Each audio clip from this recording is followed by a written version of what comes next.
Korean 말. 안녕하세요. 만나서 반가워요. 약간 부산 말이. แน่สอง บินจากโมงพวกเจ้าอยู่ห้องงานเดียวกันได้12 คน แน่ ห้องงานอีหยัง ไอโดติ๊กต็อกอ่ะดีเจ้าสมีสิจ้า อ่ะวันนี้ก็ต้องได้เอากระเป๋าไม่จ้างผู้ทำบินคนมาแล้วเนาะเอ็ม15 16 17ไอ้น้องชายเก่งนี่นายจ้างเพื่อนกันยิ้มเนาะไม่นอนหน้าใจบ๊ายบายสวัสดีมื้อนี้ก็เป็นมื้อที่2เนาะเราจะพากันมากินข้าวเช้าแต่ว่าอากาศตอนนี้ฝนตกเลยเป็นหมอกบ่เห็นอย่างเลยแต่เป็นบรรยากาศข้างๆซึ่งข้าวเช้าเนี่ยเพิ่นนัดกันแม่น7 โมงปลาย10เนาะให้ลงมาแต่ทีนี้แม่นค่อยเลทมา8 นาทีละแล้วหีบผ้าไปด่วนละแล้วสักเดี๋ยวห้องครัวเพิ่นปิดไว้เลยเนาะเพราะว่าเพิ่นให้รวมกันไปพร้อมกันกินแล้วละไปแน่น้องเขายังมาพอดีเลย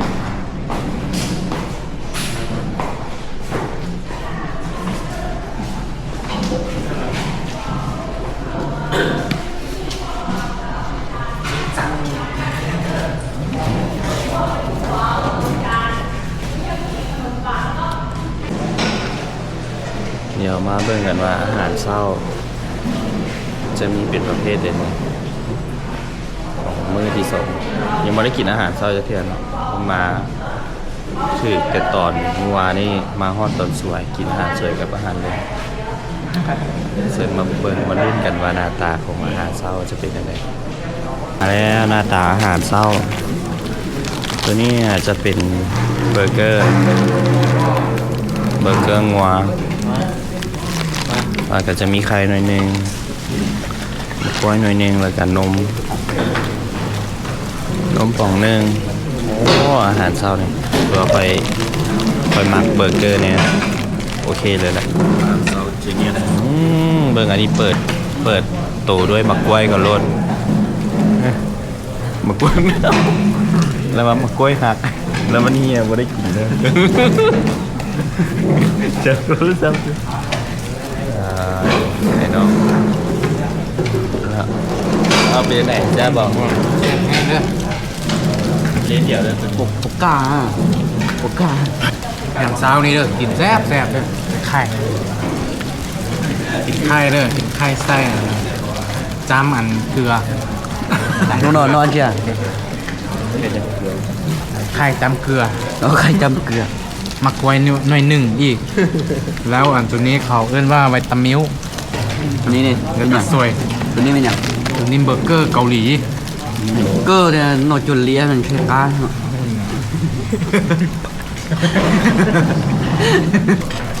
ของเกาหลีนะปลาเกอร์ที่เขาเคยนะ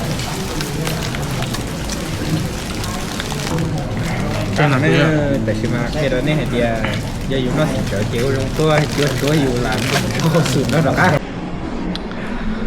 หลังจากกินข้าวแล้วโมเมนหลังจากรวมแล้วเนาะฝึกอบรมแล้วกะฮอดตดสวย11 โมงครึ่งละกะกำลังชิพากันไปกินข้าวเมืองวิวตอนนี้กะถือว่าท้องฟ้านี่แจ่มใสกว่าตอนเช้านี่แต่ว่ามีฝนไปเพื่อนห้องไปกินข้าวละเราโอซื้อ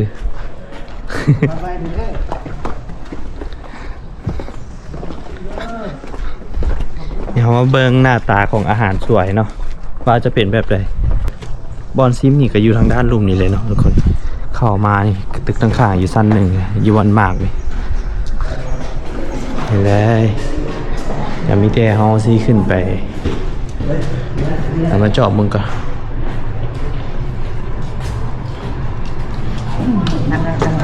ได้ละบอ 하면 안 돼요, 원심. 코리아심 하나 넣으세요. ได้ 응? 12번. ยองอาเซโอ 12번. 12번 맞아? ถึงระบอ 너는 왜 번호가 없어? 왜 이런 거 없어? โอ้16 22번. นี่ได้จอนะ 22번. อ๋อ ป๊อปปี้ โอ ป๊อป เค ปี้ ต้องได้เอานี่ยืนให้เพื่อน 61번. อืม 여기. 아이폰 아니죠? โอ้10 ยุก 56번.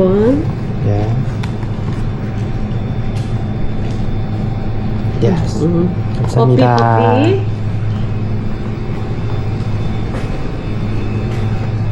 นี่ได้มาละเป็นซิมนี่ซิมตัวนี้จะเป็นซิมเปิดลำไส้ฟรีเนาะเอาละอาหารมื้อเช้านี้ก็จะมีมื้อสวยเนาะก็จะมีแกงต๊อกโบกีกิมจิแล้วก็สาลาย อันนี้แกงไข่พอดีมื้อนี้มาเจอไอ้น้องเวียดนามมื้อแรกเนาะนี่ไอ้น้องลาวเบอร์นี่แหละเป็นไหนอาหารมื้อนี้ซิมทำแล้วอันนี้มันอย่าง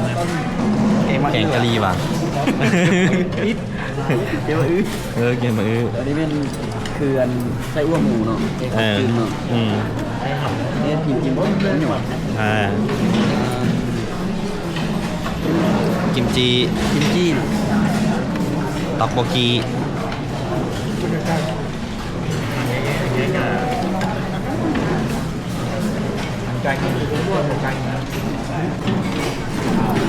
ินบูเบิร์ตทุกคนเลยแซ่บเองกินบูเบิร์ต เขานี่เด็ด เดี๋ยวจะมาถามไอ้น้องเวียดนามแล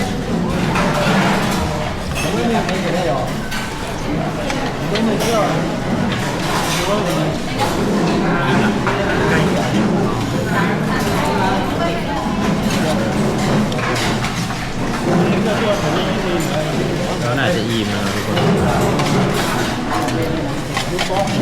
โอเคไม่อย่างนี้นะ โอ้บัตร ATM นะทุกคน เดี๋ยวเอาที่เขา456ได้แล้วผู้ที่อยากโอนมาแล้วโอนมาเด้อ ผมควายนี่ เอา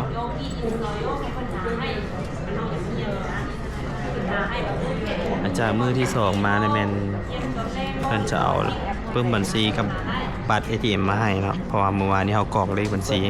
ให้ธนาคารแล้วค่าลงทะเบียนก็คือที่ค่อยว่าไปทำเป็น50,000 วอน มันเป็นสิบนี่พิซซ่าเนาะ นี่เนาะทุกคนมันจะมีบัตรอย่างนี้ บัตรถอนเงินนี่นะ โอ้ตัวนี้เป็น โอ้รหัสขูดขูดนี่มันจะมีรหัสตัวเลขเนาะ ปึ้มเด้ปึ้มนี่เนาะ ปืนอยู่นี่ โอเคโอ้นี่แหละปึ้มหักษาเงินเขานะเงินเดือนเข้าตัวนี้แหละเงินเข้ากินเลย กินเลยแม่ บ่มีมีเลย โอ้มีเวลาเท่าไรแห่นจักอันนั้นจักวอนมีนี่ 2,000 วอน 2,000 วอนกะเกือบ50,000เนาะ แม่น กะ40,000 คือหลายเกาหลีก็ได้แต่ว่าอยู่เกาหลีนี่พอดี หลังจากกินข้าวแล้วเอาขึ้นมากินข้าวละ อ่ะ ก็กินข้าวแล้วตัว กินแล้วชื่อว่าบ่อินเข้ามาน้อยโพด โอ้ ผู้ใดคิดสิมาเข้ามานำเด้อ เอาเข้ามา ข้าวมานำบ่กินกับกิมจิ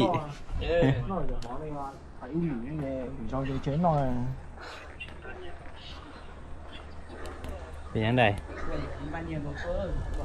มาอยู่อย่างคนเดียวนี่กินน้ำอย่าง กินน้ น้ำแอปเปิ้ลเท่าไหร่ครับ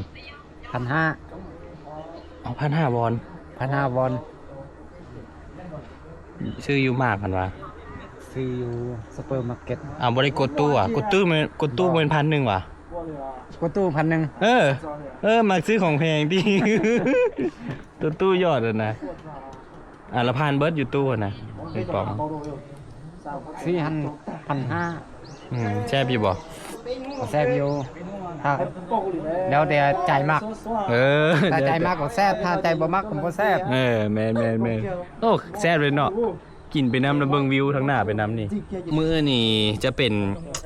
มื้อสุดท้ายว่าซั่นเลยเป็นมื้อสุดท้ายที่ว่าได้ลาจากกันได้กินอยู่นี่แล้วก็ลาจากกันเพราะว่านายจ้างสิมาเลือกเนาะเฮาอยู่นี่แม่นไล่แล้วแม่น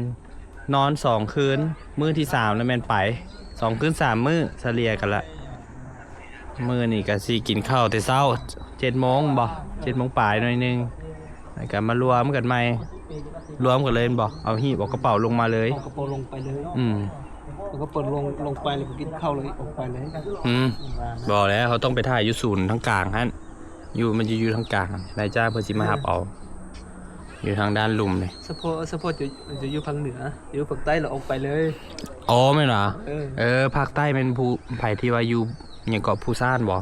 ภูซ่านแมงจะได้เขาคือขนกระเป๋าออกเป็นบ้านไงภูซ่านนี่จะได้ขี่ยนต์ไปอีกรอบนึงเนาะหลังจากฝึกอบรมอยู่ศูนย์นี้แล้วก็ถือว่าได้ขี่อีก2ต่อแต่คนในเมืองกะมีแต่รอท่านายจ้างเพิ่นมาหับเอามีแต่มื้ออื่นจะเฮ็ดคลิปมาให้เบิ่งใหม่เด้อสำหรับคลิปมื้อนี้นี่กะมีเพียงเท่านี้ก่อนเนาะนะนี่ก็บ่ได้นุ่งเสื้อเนี่ยบ๊ายบายเอาละมื้อสุดท้ายแล้วของการอยู่ศูนย์ฝึกอบรมขอเก็บมพาไว้เป็นความทรงจำก่อนเด้อ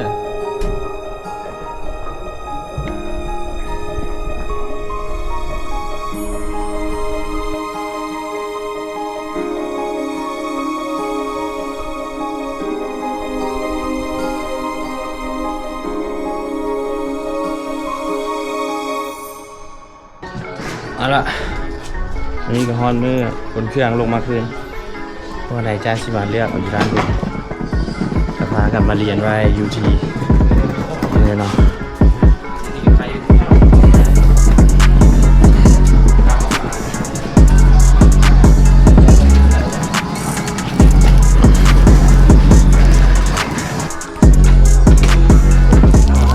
ตัวเอาชิจ่ากันเลยได้เนาะรวมกันเหรอโอ้ห้องน้ำเดียวกันผู้ชายหวานนี่ แมน12 คน บินจังโมงพวกเจ้าอยู่ห้องงานเดียวกันได้12 คน แมน ห้องงานอีหยังก็พี่อินที่ว่าของงานซื้อคือเฮ็ดแอร์เฮ็ดตู้เย็นนั่นที่บอก แมน มีผู้หญิงนำบ่ บ่ ผู้ชายรวดเลย11 คนเดี๋ยว12 คนว่ะสุดยอดม่วนแล้วจริง ได้ไปตายอ่ะ บ่ กิโล ลงกิโลแล้ว ใกล้ เพิ่นสิพาหาผู้เจ้าไปจังโมงผู้ชายนี่ ยังบ่ฮู้ ไม่ได้กินข้าวแล้วจริงว่า จ้าได้กินข้าวเช้าเลยในการกูมา เดินทางต่ออีกเนาะ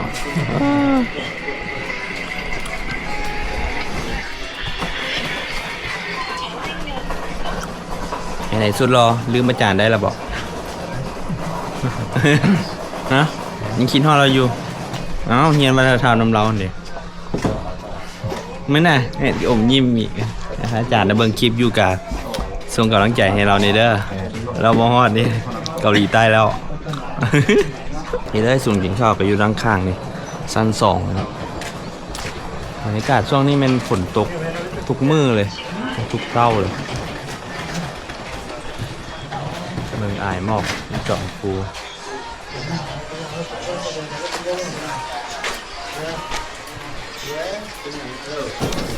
อยู่ซ่องเนาะ อยู่ซ่งสนับ เห็ดรอแทนวันนี้ เจอกันอยู่โรงงานเด้อ อันนี้กับเคียงยีโดคือกันนอนใกล้กันพวกผลจัดให้นอนน้ำกันเป็นเมืองเดียวกันปะเนาะอาจจะอยู่ใกล้กัน มาละนี่ก็เป็นอาหารมื้อที่เป็นวันที่3เนาะนอนได้2 คืน ซึ่งมื้อนี้ก็มีไอ้น้องเวียดนามมากินข้าวน้ำตอนเช้าอันนี้มันจะเป็นไอ้น้องเวียดนามที่ว่านั่งปนกันนำว่าจะมีทางลาวทางเวียด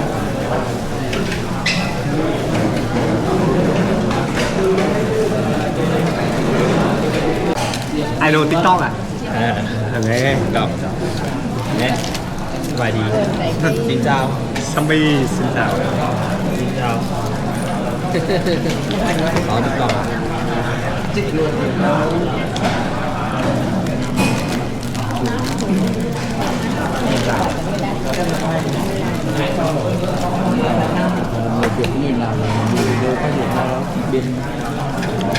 Người ta đeo cái găng tay, đeo cái chuyền tay thôi. Nhưng mà mấy con đeo đây. ไม่เน้นต้องมึง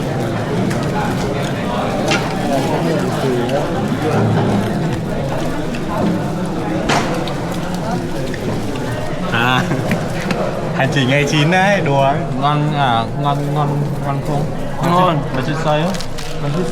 à Mắt xích rồi. ngon con thật chơi một món gì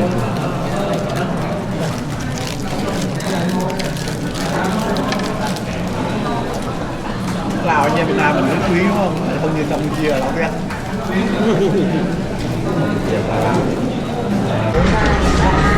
สบายดีแล้วทุกคนเนาะตอนนี้ก็อยู่ในระหว่างที่รอท่าการฝึกโผงโฮม5%ใบอันนี้ก็เอิ้นใบหักเงิน500,000นะ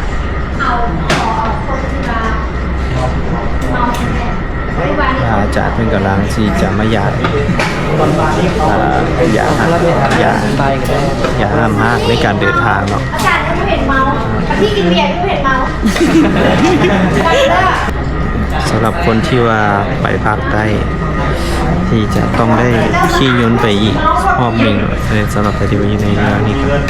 เดี๋ยวรอท่านายจ้ามาหาเราอยู่บนสูตรนี้เลยสูตรฝึกอบรมนี่นะ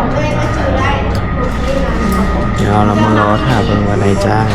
โมสิมาหับจากหัวเขากับวงหัวตอนนี้กันประมาณ9 โมงตรงตอนเช้า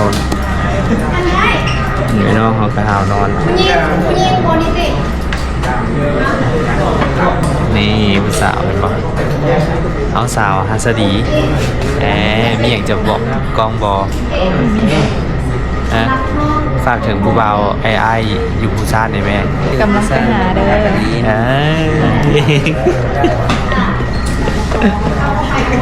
อ กำลังไปหาเด้อพวกเจ้าเอ้ย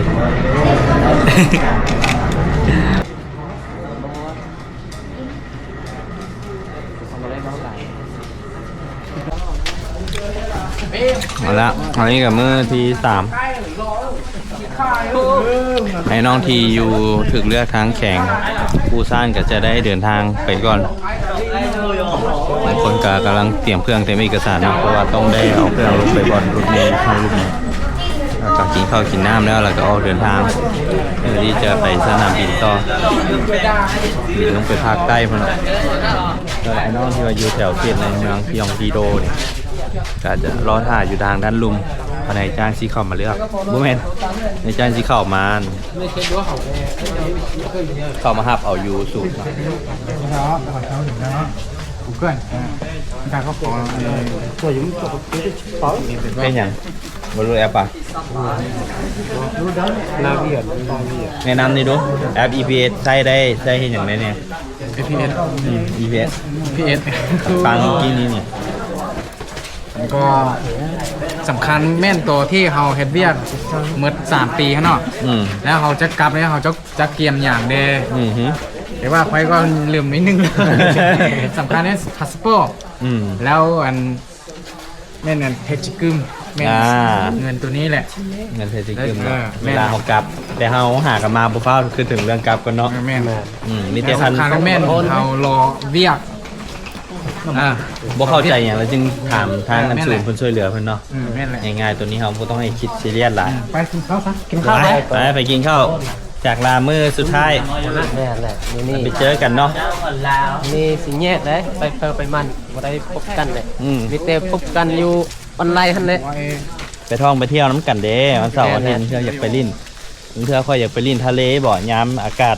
ร้อนนะก็ให้ไอ้น้องเขาทางภาคใต้นั่นแหละน้ำผ้า ไอ้น้องอันทางเกาหลีมาก่อนนี้ถ้าว่า รุ่นอ้ายบอก พารุ่นน้องนี่ไปเที่ยวเด้ออย่างบ่ฮู้เกาหลี ผู้ท่านนี่จะคนรวมนี่20คนฮอดบอกมาห้องนี่น่าจะฮอดได้อันนั้นก็10ปลายคนละ แม่น พวก30คุณวะ หน้าฮอต อ่ะเดี๋ยวกำลังไปกินข้าวกันเด้อทุกคนเด้อเดี๋ยวมาเบิ่งอาหารหน้าตามื้อนี้ว่าจะเป็นแบบใดแต่ค่อยว่าขาดบ่ได้น่าจะเป็นกิมจิ ไปกิน เป็นซิงเกิล กินอาหารสุดนี้มันสุดไปกินอันลากอนสุดนี้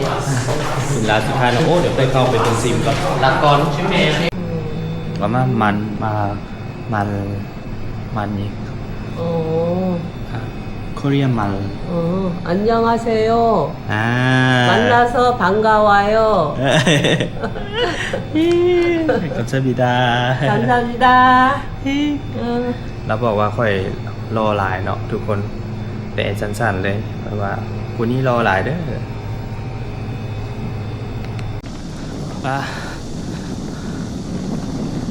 ตอนนี้ก็ต้องได้เอากระเป๋าใช่ไหมนี่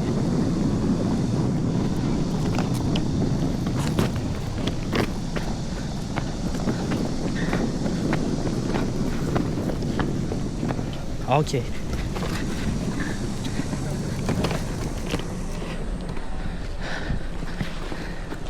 안녕하세요. 안녕하세요.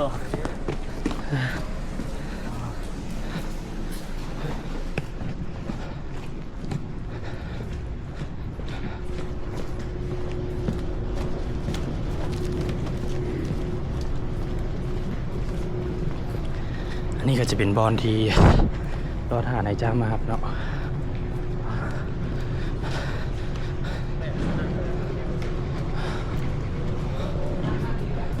เอาตังค์ก่อน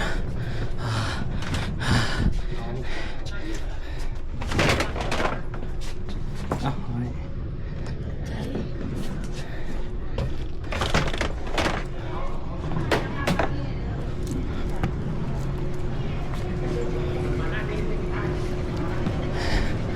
นี่เลยเนาะ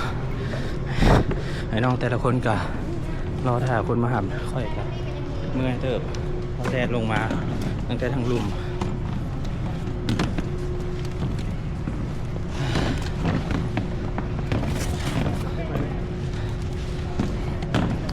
โพสกระเป๋ากัน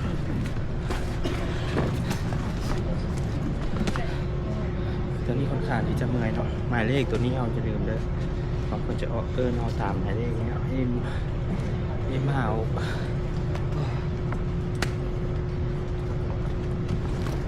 บ๊ายบาย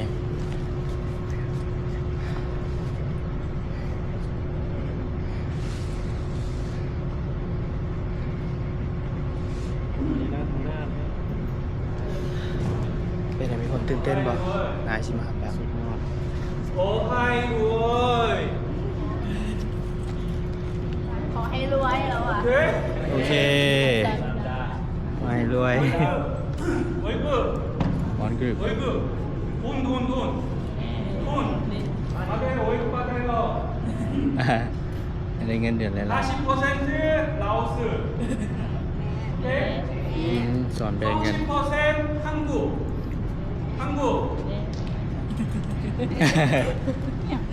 แต่งหน้าคือสมัคร 30% เก็บไว้50ส่งกลับลาว เก็บไว้ สอนแบ่งเงิน 엄마 안 돼요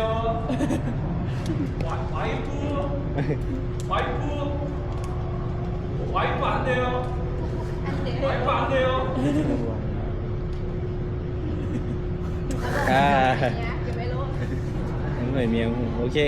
오케이? โอเค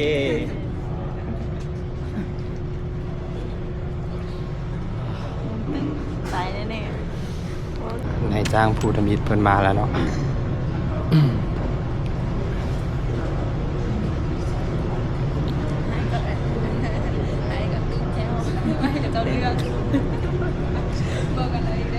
ตื่นเต้นบ่ไอ้ส่ง เต้น จะได้กับไปน้ำกันเลยเฮานะเดี๋ยวอยู่น้ำกันเนาะ ข้างนี้จะเมื่อยแลนลงมาเอามาละมันเรียกละโชคดีเด้อไอ้น้องเออ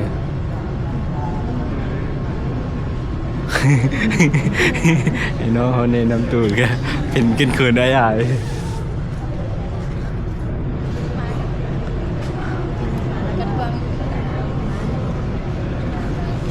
มันมาคันเพิ่นมาเขาก็ต้องเขียนคำทักทายในน้ำตามมารยาทของบายบายบายบายเด้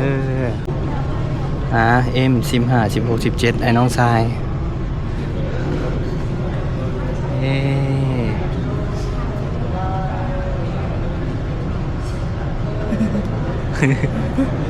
เก่งนี่นายจ้างเพื่อนกันยิ้มเนาะไปรอทักทายเฮ้ยดีใจแล้วเด้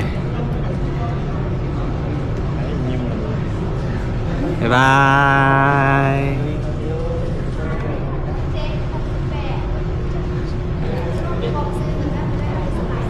โอ้ยเอาตื่นเต้นแทนแล้วนี่นะนายจ้างเขาสิเป็นผู้ใดเนาะเต้นเลยตื่นเต้นบ่ ปกติรู้สึกยังไงบ่ฮู้เลยเดี๋ยวออกไปแล้วตื่นเต้น ที่ลมยาวปะแม่อยู่น้ำกันโอ้ยตื่นเต้นเด้